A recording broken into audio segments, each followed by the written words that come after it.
دینا چاہتا ہوں۔ مبارک اس چیز کی دینا چاہتا ہوں کہ تقریباً 3.5 مہینے پہلے بیرونی سازش ہوئی پاکستان، ہماری حکومت کو ہٹایا گیا اور ہماری حکومت کو ہٹا کے ان لوگوں کو اوپر مسلط کیا گیا جو کیبنٹ کے 60% لوگ ضمانت پہ تھے، کرپشن کے کیسز تھے، کئی 30 سال سے کیبنٹ کرپشن کر رہے تھے۔ تو ایک تو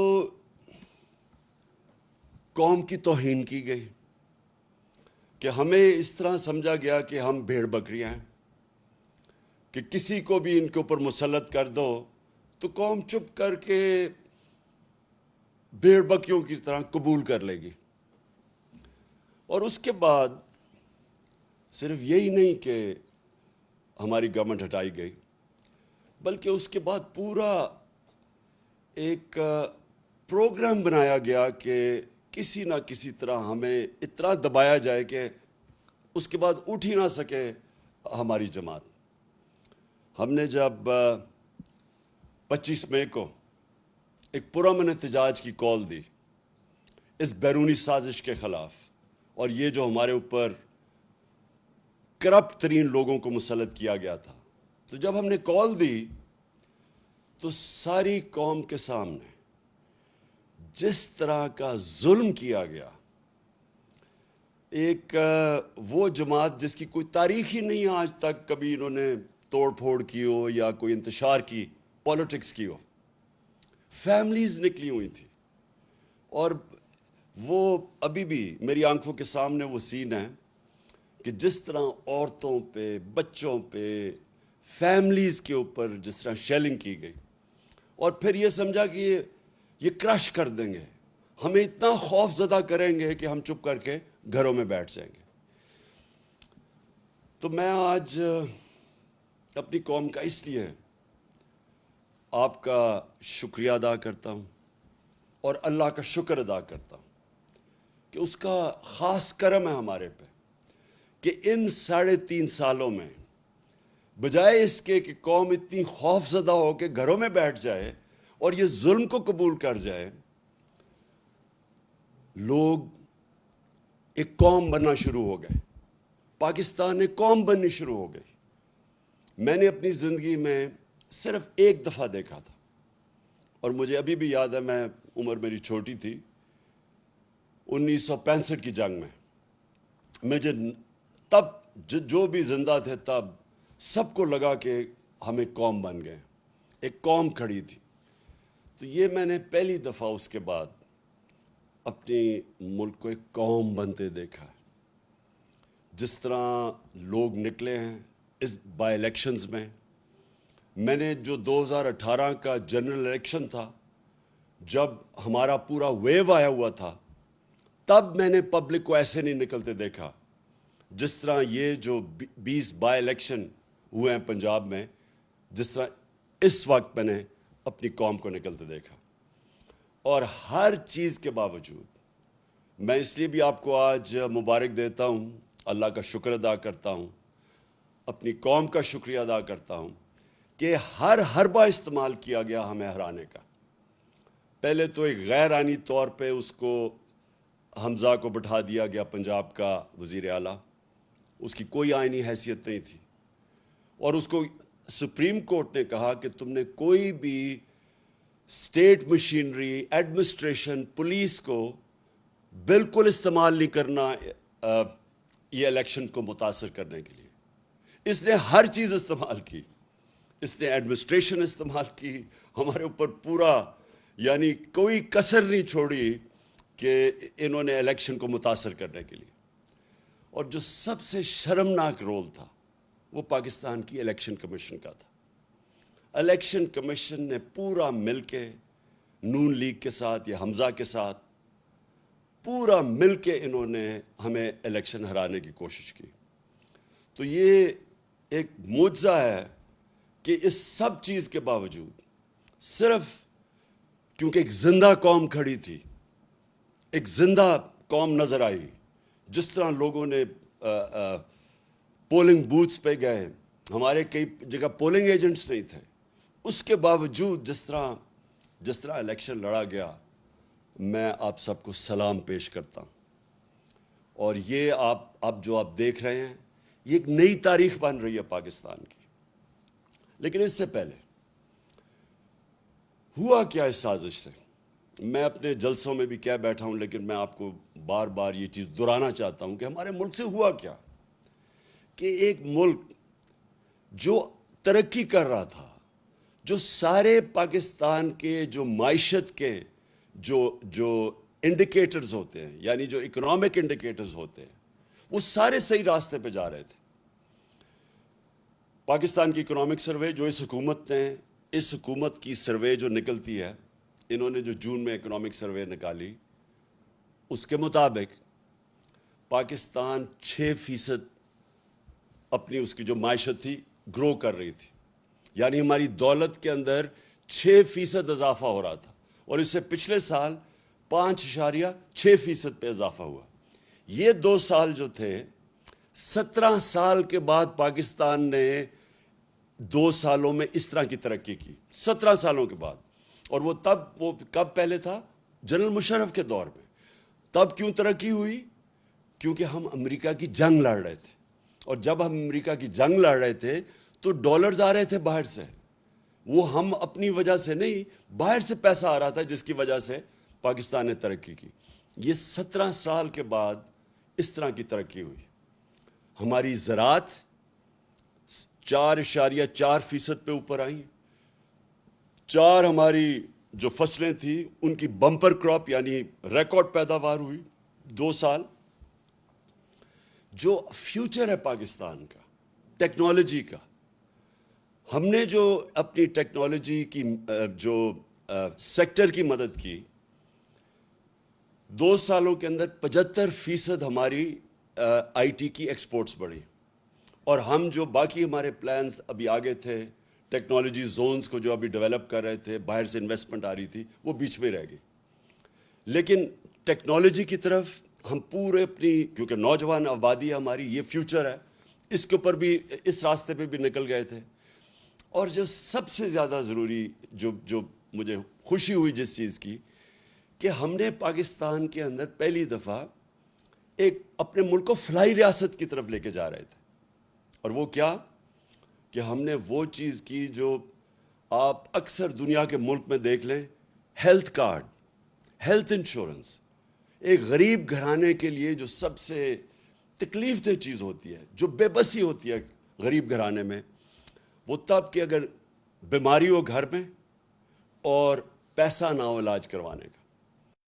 اور یہ جو بھی, میں بلکہ غریب گھرانے چھوڑیں, سفید پوش گھرانوں کے اندر بھی یہ ہوتا ہے کہ کئی دفعہ ہوتا کیا ہے کہ ایک ایسی بیماری آ جاتی ہے جس کی وجہ سے جو بجٹ ہے ایک خاندان کا وہ اپسیٹ ہوتا ہے, اور وہ خاندان ہی مقروض ہو کے غربت کی لکیر سے نیچے چلا جاتا ہے.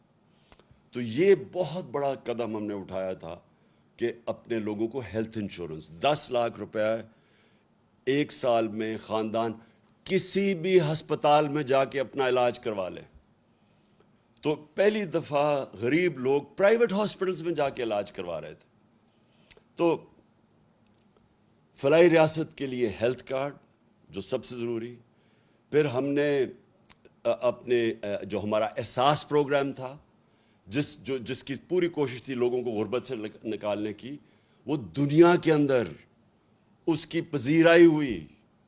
ورلڈ بینک نے اس کو دنیا میں جب جو کرونا کے دور میں 4تھا پروگرام دیکھا جو سب سے کامیاب غربت کم کرنے والا پروگرام تھا, پاورٹی ایلیویشن کا پروگرام, 4تھے نمبر پہ ورلڈ بینک نے. اسٹینفورڈ یونیورسٹی کی بھی رپورٹ آئی ہے کہ پاکستان کا جو احساس پروگرام تھا وہ پاکستان کو ایک فلاحی ریاست کی طرف لے کے جا رہا تھا. کامیاب پاکستان پروگرام. ہم نے 20 لاکھ خاندان کو نیچے قرضے دینے شروع کیے سود کے بغیر, گھر بنانے کے لیے, اپنی کوئی کاروبار شروع کرنے کے لیے, اور پھر کسانوں کو ہم نے دیا قرضے اپنی زمین کو بہتر کرنے کے لیے سود کے بغیر. یہ ساری چیزیں لے کے جا رہی تھی پاکستان کو فلاحی ریاست بنانے میں. اور یہ یاد رکھیں کہ اس دور میں کرونا ہوا پاکستان میں. کرونا جو دنیا کے اندر ایک ایسی بیماری ہے کہ ساری ایک صدی میں ایک دفعہ اس طرح کی بیماری آتی ہے, اور اس کی وجہ سے جو دنیا کے اوپر اثرات ہوئے, ہندوستان میں ہوئے, ایران ہمارے ساتھ ہمسایوں کو, اور وہ دیکھیں کہ جو پاکستان جس طرح اس مشکل وقت سے نکلا, تو وہ بھی انٹرنیشنلی اکنالج کیا گیا. World health organisation, world economic forum, ان سب نے اس چیز کو تسلیم کیا کہ پاکستان ان 3 ملکوں میں سے تھا جنہوں نے سب سے بہتر اس وبا کے دوران اپنی عوام کو بھی بچایا, بیماری سے بچایا, لوگوں کو غربت سے بچایا, دونوں طرف, اور پھر اپنی معیشت کو بچایا. تو ہم وہ نمبر 3 وہ ملکوں میں سے تھے جنہوں نے سب سے بہتر اس سے نکلے. تو جب پاکستان ادھر کھڑا تھا تب ہماری ٹانگیں کھینچی گئی, تب یہ سازش کی گئی, اور سازش کے بعد جو آج پاکستان کے حالات ہیں, 3.5 مہینے ہو چکے ہیں. سب سے پہلے تو یہ روپیہ دیکھیں کہ 53 روپیہ ڈالر سے گر چکا ہے. ہمارے 3.5 سال میں جو ڈالر کم ہوا تھا وہ 50 روپے تھا, یعنی روپیہ جو گرا تھا 50 روپے 3.5 سال میں. یہ 3.5 مہینے کے اندر 53 روپے گر چکے ہیں ڈالر پہ, یعنی کہ ہمارا روپیہ اور کمزور ہو چکا ہے. اور اس کا جو اثرات ہوں گے, اب ہر چیز مہنگی ہوگی, کیونکہ جو باہر سے آپ تیل لیتے ہیں وہ مہنگا ہو جائے گا, اس سے بجلی مہنگی ہوگی. گیس باہر سے لیتے ہیں جو ہم اپنے بجلی گھر چلانے کے لیے, وہ مہنگی ہوگی, اس سے بجلی کی اور قیمت اوپر جائے گی. اور پھر کوئلہ وہ مہنگا ہو جائے گا, تو اس سے ایک اور مہنگائی کی لہر آنے والی ہے. تو یہ سوال یہ ہے کہ جب ایک ملک ٹھیک چل رہا تھا, یہ کیوں اجازت دی گئی سازش کی؟ اور میں یہاں اپنے وہ ان طاقتوں سے پوچھنا چاہتا ہوں جو روک سکتی تھیں اس کو, اور میں نے ان کو یہ آگاہ کیا کہ اگر اس وقت یہ سازش کامیاب ہوئی تو جو سیاسی بحران ہوگا, اس کی وجہ سے جو معاشی بحران آئے گا, یہ حکومت نہیں اس کا سامنا کر سکے گی. کیونکہ انہوں نے تو جب بھی یہ حکومت میں آئے ہیں, انہوں نے تو کبھی بھی معیشت ٹھیک نہیں کی. یہ یاد رکھیں, ڈاکٹر عشرت حسین کی کتاب ہے کہ 90 کی دہائی سے پہلے پاکستان ہندوستان سے بھی آگے تھا اور بنگلہ دیش سے بھی آگے تھا. جب سے یہ 2 خاندان آئے ہیں, ہم ان دونوں سے, ہندوستان سے پیچھے رہ گئے, بنگلہ دیش سے بھی پیچھے رہ گئے. تو ان کی وجہ سے تو ملک نیچے گیا ہے. اس لیے میں نے پوری کوشش کی بتانے کی بھی کہ ان سے نہیں سنبھالا جائے گا, اور آج ساری قوم کے سامنے ہے جو پاکستان کے حالات ہیں, اور ان سے نہیں سنبھالے جائیں گے. جدھر آج کھڑے ہیں, ہم سب کو یہ خوف ہے کہ یہ اب مزید اور ہے کہ ہم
8 دفعہ عدالت نے فیصلہ دیا اس کے خلاف، الیکشن کمیشن کے خلاف. یہ ہے کہ الیکشن کمیشن نے ہمارے خلاف غلط فیصلہ کیا تھا. انہوں نے باعث تھا، جانبدار تھے. انہوں نے جو فیصلہ کیا تھا وہ ایمانداری سے نہیں کیا تھا. اس لیے ہمیں کوئی اس کے اوپر اعتماد نہیں. اور مجھے جو سب سے زیادہ یہ الیکشن کمیشن کے اوپر اعتراض ہے کہ جب ہم نے کوشش کی پوری کہ الیکٹرانک ووٹنگ مشین لائی جائیں تو اس نے پوری اس کی مخالفت کی. تو ہندوستان میں بھی الیکٹرانک ووٹنگ مشینز ہیں، ایران میں بھی الیکٹرانک ووٹنگ مشینز ہیں، اور جو 2015 کے اندر جوڈیشل کمیشن بنی تھی دھاندلی کے اوپر، جسٹس سیف الملک یا ناصر الملک کے نیچے جو بنی تھی، جسٹس ناصر الملک کے نیچے، تو اس کے اندر ایک ہی چیز سامنے آئی تھی کہ جو ساری دھاندلی ہوتی ہے وہ ہوتی ہے جب الیکشن ختم ہوتی ہے اور اس کے بعد جب رزلٹ اناؤنس ہوتا ہے. تو جب آپ کے پاس الیکٹرانک ووٹنگ مشین آ جائے تو جیسے الیکشن ختم ہوتا ہے رزلٹ آ جاتا ہے، تو وہ ساری دھاندلی ختم ہو جاتی ہے. اور یہی وہ جو این جی او وہ جو کام کرتا ہے الیکشنز کے اوپر، پٹن، اس کی رپورٹ کے مطابق 163 طریقے ہیں دھاندلی کے، ان میں سے 130 ختم ہو جاتے ہیں الیکٹرانک ووٹنگ مشین سے. لیکن یہ الیکشن کمیشن نے پوری سازش کی، سیبوٹاج کیا، اور اس نے نہیں ہونے دی الیکٹرانک ووٹنگ مشینز. لہٰذا میری نمبر 1 ڈیمانڈ یہ کہ اگر آگے اب ہم نے نکلنا ہے تو سب سے پہلی چیز تو ہمیں ایک کریڈیبل الیکشن کمیشن چاہیے. نمبر 2، دیکھیں مشکل ہے، حالات ہمارے اس وقت مشکل ہیں، اور جس طرح جتنی دیر یہ گورنمنٹ رہے گی مزید اور مشکلیں بڑھتی جائیں گی. اور اس میں سے نکلنے کے لیے صرف اگر ہمیں قوم بنے، قوم ہی نکل سکتی ہے. دیکھیں یہ میں آپ کو سمجھانے کی کوشش کر رہا ہوں کہ قوم اور ہجوم میں بڑا فرق ہوتا ہے. جب ایک قوم بن جاتی ہے تو وہ جب مل کے 22 کروڑ لوگ جب مل کے فیصلہ کرتے ہیں کہ ہم نے مثلا اپنے قرضے اتارنے ہیں، وہ اتار دیں گے اپنے قرضے. جب ایک قوم فیصلہ کرتی ہے کہ ہم نے ٹیکس اکٹھا کرنا ہے تاکہ ہمارے پاس پیسہ ہوتا ہے کہ ہم اپنے اسکول بنائیں، ہسپتال بنائیں، اپنی انفراسٹرکچر ٹھیک کریں، وہ کر سکتی ہے قوم. جرمنی اور جاپان دوسری جنگ عظیم کے بعد بالکل ختم ہو گئی تھی، ایک بلڈنگ نہیں کھڑی تھی. آپ تصویریں دیکھیں ان کی. دوسری جنگ عظیم کے بعد جاپان کے اوپر 2 ایٹم بم گر چکے تھے، ان کی ایک بلڈنگ نہیں کھڑی تھی. لیکن کیونکہ وہ قومیں تھیں، قوموں نے مل کے 10 سالوں میں وہ پھر سے کھڑے ہو گئے. تو ہم تو اللہ نے اس ملک کو اتنا زیادہ دیا ہے کہ ہمیں، آپ کو بھی نہیں اندازہ کہ اس نے کتنی نعمتیں بخشی ہیں. لیکن وہ ہم تب تک، جب تک ہم قوم نہیں بنتے، ایک قوم بن کے ہم اس کا مقابلہ نہیں کرتے، ہم ان نعمتوں کا نہیں فائدہ اٹھا سکیں گے. ہم جب، مجھے بڑی اچھی طرح یاد ہے جب زلزلہ آیا پاکستان میں 2005 اور 2010 میں جب سیلاب آیا، کیونکہ میں کام کر رہا تھا، ریلیف ورک کر رہا تھا، میں لوگوں کے بیچ میں تھا. تو اگر آپ نے دیکھنا تھا، اگر اس کی آپ کو کسی نے سٹوریز لکھی ہوں، تو جب قوم نے مل کے ان دونوں بحران، زلزلے کا اور سیلاب کا، ہمیں کوئی، سیلاب میں تو ہمیں امداد بھی کسی نے نہیں دی. انہوں نے کہا آصف زرداری اوپر بیٹھا ہوا ہے، یہ ہم کوئی پیسے نہیں سے دیں گے کیونکہ اس کے پیسے سیدھے ملک سے باہر چلے جائیں گے. پیسے بھی نہیں ملے. لیکن ہر پاکستانی نے شرکت کی. بیرون ملک پاکستانی مجھے انوائٹ کر کے پیسے دیتے تھے کہ آپ یہ سیلاب زدہ لوگوں کی مدد کریں. اور ہم اس سے نکل گئے کیونکہ قوم سب کچھ کر سکتی ہے. تو ابھی بھی جو اب سامنے ہمارے راستہ ہے، اس میں باحثیت ہم قوم مقابلہ کر سکتے ہیں. اور جو سب سے پہلے میرا جو پلان بنا ہوا ہے کہ اگر ہمیں حکومت ملتی ہے تو ہم کیا کریں گے، میں سب سے پہلے اپنے بیرون ملک پاکستانیوں کو موبلائز کروں گا. دیکھیں میرے پاکستانیوں، ایک چیز سمجھیں، ہمیں اندازہ ہی نہیں ہے کہ ہمارا کتنا بڑا اثاثہ ہے بیرون ملک پاکستانی. ہم نے آتے ساتھ ہی ان کی تھوڑی سی مدد کی کہ یہ جو پیسے بھیجتے ہیں، ریمیٹنسز بھیجتے ہیں، جو ہمارے لوگ باہر کام کرتے ہیں، ہم نے کوشش کی کہ بینک کے تھرو بھیجیں. پاکستان کی تاریخ میں سب سے زیادہ 31 ارب ڈالر کی ریمیٹنسز آئیں. ابھی ہم نے شروع ہی ہوئے تھے، ابھی ہم اور بھی ان کی مدد کر رہے تھے. ہم نے روشن ڈیجیٹل اکاؤنٹ کھولا تھا. ہم نے ابھی ان کے لیے پوری ایک پلان بنایا ہوا تھا کہ کیسے ہم نے ہاؤسنگ کے اندر ان کی انویسٹمنٹ لے کے آنی ہے. جو سب سے بڑا میرا پلان تھا، اور مجھے سب سے افسوس ہے کہ پہلا پلان سیبوٹاج کیا یہ آصف زرداری کی سندھ حکومت نے. ہم نے ایک بنڈل آئلینڈ ہے، اس کے اوپر ایک پورا ایک نیا شہر بنا رہے تھے، ماڈرن سٹی، اور بڑے بڑے انویسٹرز آ گئے جنہوں نے اربوں ڈالر اس میں انویسٹ کرنا تھا. تو اس سے ہونا کیا تھا کہ اس سے ایک تو کراچی جو پھیلتا جا رہا ہے اور جو مشکل، پانی بھی نہیں دے سکتے، سیوریج بھی نہیں دے سکتے، یعنی کراچی کا حالات جو کھنڈر بنتا جا رہا ہے.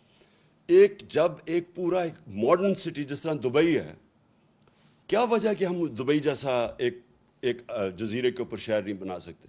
تو وہ پورے انویسٹرز بھی آ گئے. سندھ حکومت نے سیبوٹاج کیا. انہوں نے کہا کہ نہیں، ہم این او سی دے کے واپس لے لیا. اس میں ڈالرز آنے تھے.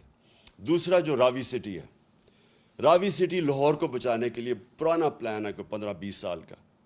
اس کے لیے بھی لوگ آ گئے، انویسٹرز تیار. ابھی بھی انویسٹرز ہیں، پتہ نہیں ابھی وہ، کیونکہ جب سے ہماری حکومت گئی ہے مجھے نہیں پتہ، وہ بھی آ گئے.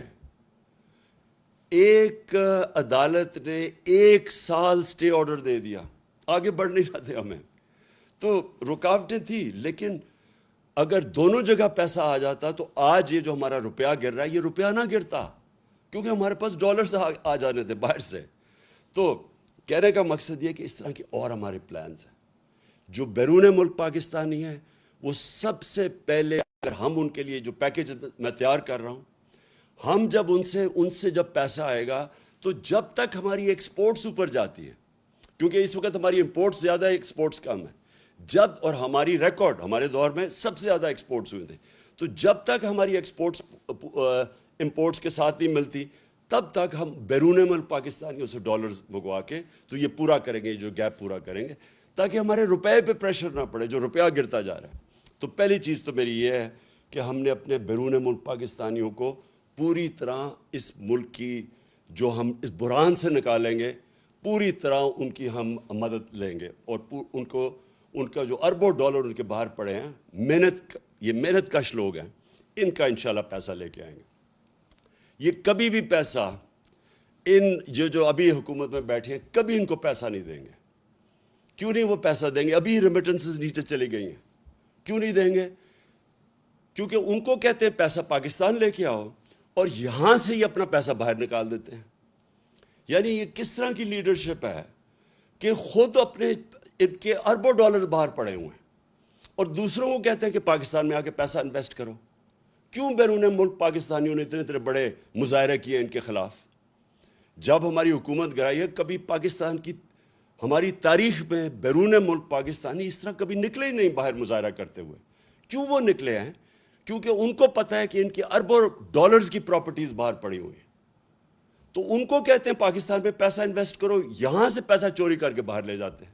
تو ان کے ہوتے ہوئے کوئی باہر سے پیسہ نہیں آنے لگا، اس لیے یہ ہاتھ پھیلا کے پھرتے ہیں کبھی کسی ملک کے پاس. اور یہ واقعی اس قوم کے لیے شرمندگی ہے کہ ہمیں، میرے دور میں جو مجھے سب سے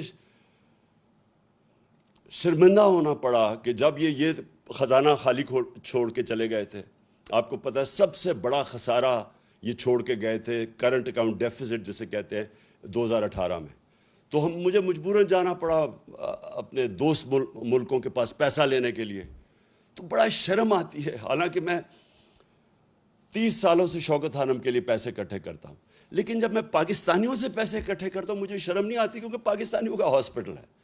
لیکن جب کسی باہر والے سے، جس طرح مجھے پیسہ مانگنا پڑا پاکستان کے لیے، میں آپ کو یقین دلاتا ہوں کہ یہ میرے لیے تو شرم مجھے آتی ہے، لیکن یہ ہمارے ملک کے لیے برا ہے. وہ پاکستانیوں کی عزت نہیں کرتے جب جس ملک کے سربراہ جا کے دنیا سے پیسے مانگتے ہیں. اس لیے انشاءاللہ اس بار ہم نے پلان بنایا ہوا ہے کہ ہم نے صرف اپنے بیرون ملک پاکستانیوں سے پیسہ اکٹھا کرنا ہے، اور ان کے پاس اتنا پیسہ ہے کہ ہمیں کوئی IMF کے پاس جانا نہیں پڑے گا انشاءاللہ. دوسری چیز دیکھیں، پاکستان کا جو سب سے بڑا مسئلہ ہے وہ ہے جس کو انگریزی میں کہتے ہیں رول آف لا، مطلب انصاف، مطلب قانون کی حکمرانی، مطلب کہ قانون کے سامنے سب ایک برابر۔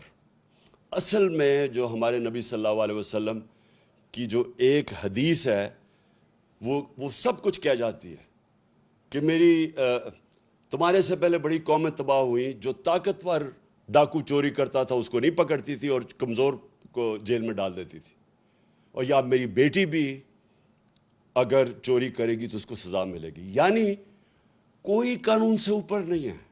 یہ سب سے بڑی جنگ ہے پاکستانی۔ میرے پاکستانیوں سمجھ جاؤ، یہ ہے اصل جہاد اس ملک کی۔ جب تک اس ملک میں ہم انصاف نہیں قائم کریں گے، جب تک کہ یہ طاقتور ڈاکو ملک میں دندناتے پھریں گے، اور جب بھی ان کو کوشش ہوگی ان کو قانون کے نیچے لانے کی، یہ بلیک میل کریں گے، دھمکیاں دیں گے۔ یہ انہوں نے کیا تماشا کیا کل ہماری سپریم کورٹ کے ساتھ؟ سپریم کورٹ ایک چھوٹا سا سوال پوچھ رہا تھا، چھوٹا سا سوال تھا کہ صرف یہ بتا دو کہ کہاں، اور سپریم کورٹ کی رولنگ کو وہ بات تھی، وہ سپریم کورٹ یہ کہہ رہا تھا ایک جگہ ہمیں بتا دو کہ کیا پارٹی ہیڈ فیصلہ کرتا ہے یا پارلیمنٹری ہیڈ فیصلہ کرتا ہے، بس یہ چاہتا۔ کیونکہ پارلیمنٹری ہیڈ نے فیصلہ کیا تھا اور پرویز الہی جیت گیا تھا، یہ کہہ رہے تھے کہ نہیں جی پارٹی ہیڈ جس کو انہوں نے آصف زرداری گیا اس کو شام کو مل کے، اور اس نے اس کو کہا کہ جی پارٹی ہیڈ نے دوسرا فیصلہ کر دیا۔ اب قانون کے اندر واضح سب کو ہے، کسی وکیل سے پوچھ لیں کہ کسی صورت یہ جو یہ کہہ رہے تھے وہ غلط تھا کہ پارٹی ہیڈ کا نہیں فیصلہ تھا، یعنی چودھری شہزاد کا فیصلہ نہیں تھا۔ کیا کیا انہوں نے نہیں کیا عدلیہ سے، سارے وہ ایک سے ایک بڑا ملک کا ڈاکو بیٹھ گیا ٹیبل پہ، اور ایک سے ایک شروع ہو گیا برا، کوئی عدالتوں کو برا بھلا کہنا، تھریٹن کرنا، یعنی دھمکیاں دینا۔ اور یہی تھا جب نواز شریف کے یہ جو مریم کے نام پہ یہ جو فلیٹ پکڑے گئے پینما میں، یہ تو بیرونی انکشاف ہوا تھا۔ پینما کے جب جج بیٹھے ہوئے تھے وہ ایک ہی سوال پوچھتے رہے کہ یہ بتا دو کہ پیسہ، آپ نے کہا ہاں ہمارے یہ 4 بڑے بڑے محلات ہیں، بس یہ بتا دو کہ پیسہ کدھر سے آیا خریدنے کا۔ وہ جواب نہ دے، سارے دنیا کی جواب دیتے رہے، اور وہ یہ بات صرف یہ کہنے کی، یہ قانون کے اوپر سمجھتے ہیں اپنے آپ کو، یہ سمجھتے ہیں کہ یہ قانون صرف کمیوں کے لیے ہے، یہ صرف عام لوگوں کے لیے قانون ہے، ہم کوئی بہت ہی خاص چیز ہے جو قانون سے اوپر ہے۔ اور یہ سب سے بڑا مسئلہ ہے پاکستان کا۔ جب تک ہم ان بڑے بڑے مافیاز کو، یہ جو بڑے بڑے کارٹیلز بیٹھے ہوئے ہیں، مونوپولیز بیٹھی ہوئی ہیں، یہ جو مل کے قیمتیں اوپر بٹھا، جس طرح شوگر مافیا بیٹھ کے اوپر چینی کی قیمت کر دیتا ہے، عوام کو پستا ہے، جب تک ہم ان لوگوں کو قانون کے نیچے نہیں لے کے آئیں گے پاکستان ترقی نہیں کر سکتا۔ اور یہ ہے اس ملک کی جنگ۔ آج سے 26 سال پہلے میں نے جب اپنی پارٹی اناؤنس کی تھی تحریک انصاف، اس کا مطلب ہی یہ تھا، کیونکہ میں تو باہر دنیا میں دیکھ لیا تھا، میں تو برطانیہ میں یہ جو قانون کی حکمرانیت دیکھ لی تھی، وہاں تو کوئی قانون کے اوپر نہیں ہے۔ آپ یہ سوچیں کہ ان کا پرائم منسٹر بورس جانسن بھاری اکثریت سے جیتتا ہے الیکشن، اس کی پارٹی اس کو نکال دیتی ہے۔ کیوں نکالتی ہے؟ صرف ایک چیز سے، انہوں نے کہا سب کے لیے قانون تھا کہ کرونا کے دوران آپ نے اکٹھے نہیں ہونا، تو آپ کیوں اکٹھے ہو گئے؟ اس چیز کے اوپر اس کو نکال دیتے ہیں۔ یہاں اربوں روپے کی پراپرٹیز ان کی باہر پکڑی جاتی ہیں، جواب دے نہیں سکتے، اور وہ لیڈر بنے ہوئے ہیں۔ اور اس کی 2 وجوہات ہیں۔ سب سے پہلی کہ اس ملک کے اندر ہم نے آنے نہیں دی قانون کی حکمرانی، یا ملٹری ڈکٹیٹرز تھے، وہ ویسی قانون کے اوپر تھے، وہ ویسی قانون توڑ کے آتے تھے۔ پچھلے 62 سال میں آدھا وقت ملٹری ڈکٹیٹرز رہے ہیں اور آدھا وقت یہ 2 خاندان رہے ہیں، اور یہ 2 خاندان جب بھی ان کو کوشش کرتے ہیں، ان کے کرپشن کیسز، یہ سارا وقت یا تو ملک سے باہر بھاگ جاتے ہیں، اور یا پھر یہ سارا وقت یہ کہتے ہیں کہ جی آپ کی جرت کیسے پڑی کہ ہمیں قانون کے نیچے لانے کے لیے۔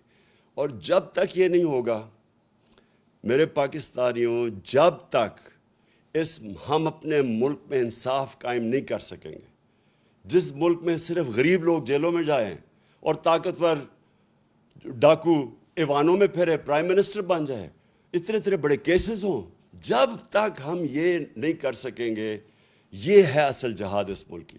تو میری کوئی کسی سے دشمنی نہیں ہے۔ مجھے یہ بڑا عجیب لگتا ہے کہ کہتے ہیں جی، مجھے کئی صحافی بھی کہتے ہیں عمران صاحب آپ ان سے کیوں نہیں بات چیت کرتے، آپ بات ہی نہیں کرتے۔ بات چیت سب سے کرتا ہے پولیٹیشن۔ طالبان ہیں، جو ٹی ٹی پی ہے، ان سے بھی بات کرنے کے لیے ہم تیار ہیں۔ ہم وہ جو بلوچستان کے اندر جو سیپریٹسٹ ہیں، ان سے بھی بات کر سکتے ہیں۔ سندھ میں جو کہتے ہیں سدھو دیش، ان سے بھی سب سے بات کر سکتے ہیں۔ لیکن جس دن آپ چوروں کے ساتھ ڈیل کرتے ہیں، آپ کا معاشرہ تباہ ہو جاتا ہے۔ میں آپ سے پوچھتا ہوں، کیا اگر آپ کے گھر کا کوئی ڈاکہ مار لے اور آپ کہیں جی آپ اس سے بات کریں، آپ کیوں نہیں بیٹھ کے بات چیت کر دیتے؟ تو وہ تو سارے ڈاکے مارنے شروع ہو جائیں گے۔ آپ اگر جب تک سزائیں نہیں دیں گے ڈاکے مارنے والوں کو، تو معاشرہ تو چلتا ہی نہیں آگے۔ یہ ذہنوں میں ڈال لیں کہ بات چیت میری کوئی ذاتی دشمنی نہیں ہے، لیکن اگر ہم نے ملک کو بچانا ہے، اور کوئی ملک آج مجھے بتا دے، سوئٹزرلینڈ، جو ملک خوشحال ہے، سارے خوشحال ملکوں کے اندر ایک چیز ہے، کوئی قانون سے اوپر کوئی انسان نہیں ہے۔ اور یہ ہمارے، پھر سے میں اپنی قوم کو بار بار بتاتا ہوں کہ میرے پیارے نبی صلی اللہ علیہ وسلم نے 1500 سال پہلے تقریباً یہ کہہ دیا تھا کہ اگر تم نے تباہ ہونا ہے تو طاقتور ڈاکوں کو چھوڑ دو اور کمزور کو پکڑو۔ اور یہ ہمارا اس وقت سب سے بڑا چیلنج ہے۔ اس کے بعد جو اللہ کا حکم ہے امر بالمعروف، دیکھیں میں نے اپنا ٹائم کتنے 20-25 سال گزارے ہیں برطانیہ کے اندر، اتنا بڑا فرق ہے ان کے اور ہمارے معاشرے میں۔ دیکھیں ایک معاشرہ اچھائی کے ساتھ جب تک نہیں کھڑا ہوتا تو برائی اوپر آ جاتی ہے۔ اللہ کا حکم ہے کہ امر بالمعروف، اچھائی کے ساتھ کھڑے ہو اور برائی کے خلاف کھڑے ہو، برائی کے خلاف جہاد کرو۔ یہ جس کو کہتے ہیں، جب تک آپ اپنی اخلاقیت کا معیار اوپر نہیں اٹھاتے، معاشرہ اوپر نہیں جاتا۔ جب ہم اچھے برے کی تمیز ہی ختم کر دیتے ہیں، جن کے اوپر اربوں روپے کے کیسز ہیں کرپشن کے، ان کے اوپر پھول پھینکتے ہیں، جو ملک سے ایک سزائے یافتہ ملک سے جھوٹ بول کے فرار ہوا ہے اور اسے کہتے ہیں جی کہ اس کے کیسز ہی معاف کر دو۔ یعنی جب ہم یہ کرتے ہیں، یا یہ جو چور اوپر آ کے بیٹھ گئے ہیں جن کو سزا ہونی تھی، ہم اپنے معاشرے کو تباہ کر لیتے ہیں۔ جب بھی آپ کوئی ایڈوانس معاشرہ دیکھیں گے، اس میں آپ یہ دیکھیں گے امر بالمعروف۔ اور پھر جو آخری دو چیزیں یہ ہیں کہ پاکستان کو ایک فلاحی ریاست بننا ہے۔ فلاحی ریاست کیوں بننا ہے؟ کیونکہ دیکھیں چائنا نے یہ ثابت کیا،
ہمارا رشتہ کیا لا الہ الا اللہ، کیونکہ یہ دیکھیں پاکستان میں کتنی زبانیں ہیں، صوبے ہیں، ہم یعنی کافی فرق ہیں ایک دوسرے سے. اوپر سے شروع کریں گلگت بلتستان سے، چترال جائیں، قبائلی جو پرانا قبائلی علاقہ تھا بلوچستان، فرق ہے، زبانیں بھی فرق ہیں، لیکن ہمارا رشتہ ہے کہ اے اللہ تیرے سوا کوئی خدا نہیں.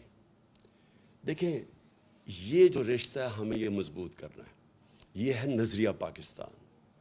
اور نظریہ پاکستان جب لا الہ الا اللہ کا نعرہ لگا تھا تو وہ کیوں لگایا تھا؟ کیونکہ جو ہمارے فاؤنڈنگ فادرز تھے، علامہ اقبال اور پھر قائد اعظم، ان کی علامہ اقبال کا ساری جو آپ پڑھیں ان کی جو انہوں نے جو ساری اپنی فلسفہ ان کا لکھا، سوئے ہوئے مسلمانوں کو جگا رہے تھے، ایک غلام قوم کو جگا رہے تھے، خودداری پیدا کر رہے تھے. خود ہی وہ صرف یہ بتا رہے تھے کہ غلام بڑے کام نہیں دنیا میں کر سکتے. اللہ نے بہت بڑا انسان کا مقام بنایا ہوا ہے، لیکن اوپر انسان صرف تب جا سکتا ہے، اقبال کا شاہین صرف تب بن سکتا ہے جب وہ غلامی کی زنجیریں توڑے. اور غلامی ایک تو یہ کہ جسمانی غلامی یعنی جو انگریز کی غلامی تھی، اور پھر قائد اعظم نے پاکستان کے جب کیس لڑا تو انہوں نے کہا کہ انگریز کی غلامی کے بعد ہم ہندو کی غلامی نہیں کرنا چاہتے، ہم آزاد قوم رہنا چاہتے. تو دوسرا اس کی غلامی وہ ذہنی غلامی ہے، اور وہ بھی وہ لا الہ الا اللہ وہ ذہنی غلامی ختم کرتا ہے. جو سب سے بڑی زنجیر ہمیں ہماری پرواز کو روکتی ہے وہ خوف کی زنجیر ہے. جو انہوں نے 25 مئی کو ہمارے اوپر جو خوف طاری کرنے کی کوشش کی تاکہ ہم سارے چپ کر کے بیٹھ جائیں گے، یہ سب سے بری زنجیر ہوتی ہے. انسان ڈر کے غلامی بھی قبول کر لیتا ہے. خوف اس کی کیا ہوتا ہے کہ میں مر نہ جاؤں، کہ مجھے مار نہ دیں. میں نے جب پہلی دفعہ الطاف حسین کے خلاف آواز بلند کی تو ساری میری پارٹی آ گئی کہ جی یہ آپ نے کیا کر دیا، یہ آپ کو مروا دے گا الطاف حسین. کیونکہ خوف ہوتا ہے لوگوں میں. لیکن میرا تو ایمان ہمیشہ یہ کہ جب سے میرے مہمان، ہمیشہ سے نہیں، شروع میں نہیں تھا، جب سے میرے مہمان آیا تو مجھے تو یہ پتہ ہے کہ قرآن میں واضح لکھا ہوا ہے کہ جب تک وہ آپ اوپر نہیں لے کے جائے گا جب تک اس کا فیصلہ نہ ہو. تو یہ انسان کو آزاد کرنے کے لیے اللہ نے اپنے ہاتھ میں رکھی ہوئی زندگی موت. پھر دوسرا خوف، میری رسک نہ چلی جائے. اب یہ جن لوگوں نے 25 مئی کو یہ جو پولیس والے اور رینجروں نے جو ربر بلیٹس اور شیلنگ کی تھی عورتیں بچوں کے اوپر، ان کو پتہ تھا یہ غلط کر رہے ہیں.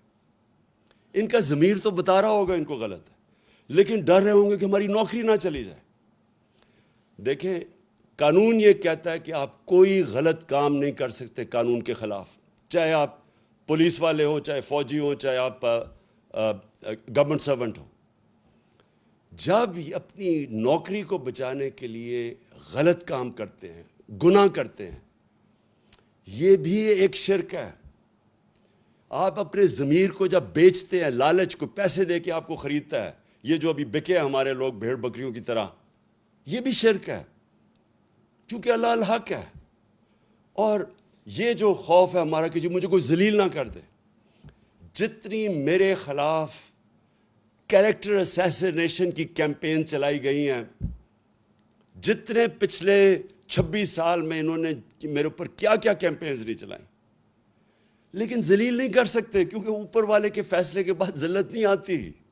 اور انہوں نے اتنا پیسہ خرچ کیا اپنے اوپر، آپ کے عوام کے ٹیکس کے پیسوں سے اپنے اشتہارات دیے، عزت نہیں ملی ان کو کیونکہ اوپر والے کے ہاتھ میں عزت ہے. اللہ جب آپ لا الہ الا اللہ کا دعویٰ کرتے ہیں تو اللہ آپ کو آزاد کر دیتا ہے کہ ایک سجدہ جس کو تو گراں سمجھتا ہے دیتا ہے لاکھوں سجدوں سے نجات. جب آپ ایک اللہ کے سامنے سجدہ کرتے ہیں آپ آزاد ہو جاتے ہیں. لا الہ الا اللہ انسان کو غیرت دیتا ہے، کیونکہ جب آپ سوائے اللہ کے کسی کے سامنے نہیں جھکتے تو لوگ آپ کی عزت کرتے ہیں. اور قوموں کا بھی یہی ہے کہ جب ایک دھمکی آئے امریکہ سے اور ایک دھمکی کے اوپر ہم ان کی جنگ میں شامل ہو جائیں اور اپنے 80,000 لوگوں کو قربان کر دیں امریکہ کے لیے، اور پھر برا بھلا بھی کہ وہ ہمیں کہیں، اور ہم اپنے لوگوں اپنا قبائلی علاقہ تباہ کر دیں ان کو خوش کرنے کے لیے، اور ہم 100 ارب ڈالر سے اوپر اپنے ملک کا نقصان کر دیں، اور ہمارے ملک میں 400 ڈرون اٹیک کریں جس کی کوئی مثال ہی نہیں ہے کہ آپ جس ملک کی مدد کر رہے ہیں وہ آپ کے اوپر ہی ڈرون اٹیک کر رہا ہے، عورتیں بچے مار رہا ہے، اور کوئی بولے نہ خوف کی وجہ سے کہ وہ امریکہ سپر پاور ہے۔ یہ ہے شرک، میری نظر میں یہ شرک ہے۔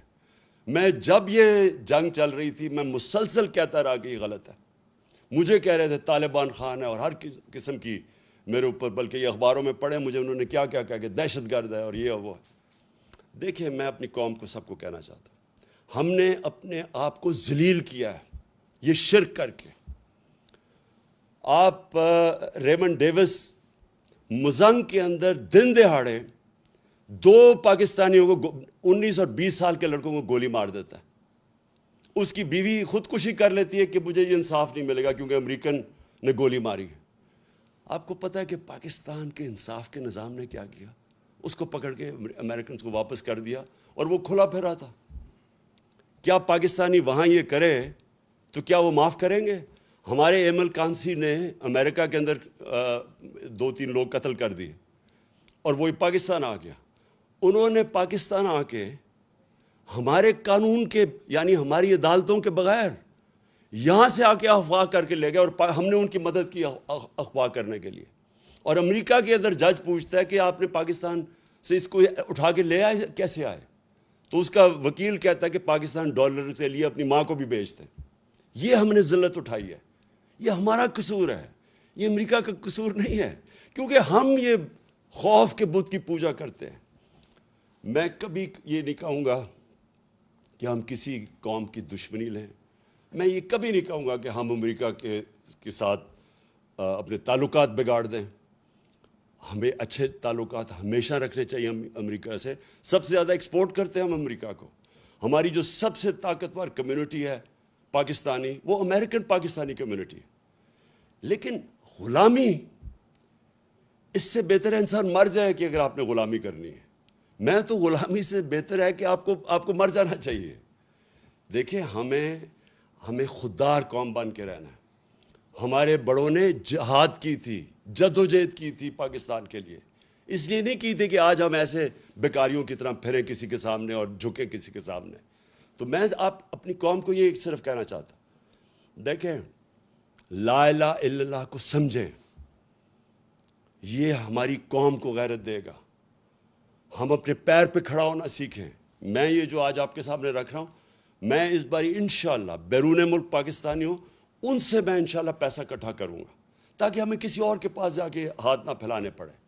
اور میں آپ کو ایک بات بتا دوں کہ ایک دفعہ ہم اپنے پیر پہ کھڑے ہو گئے اور سیدھے راستے پہ لگ گئے، ہم نے اپنے ملک میں یہ عدالتی نظام، قانون کا نظام ٹھیک کر دیا، یہ طاقتور ڈاکوؤں کو قانون کے نیچے لے آئے، مافیاز کو قانون کے نیچے لے آئے، اور اپنی عام لوگوں کی ہمارے میں احساس ہونا چاہیے کہ ان کو ہم اوپر اٹھائیں مشکل وقت میں۔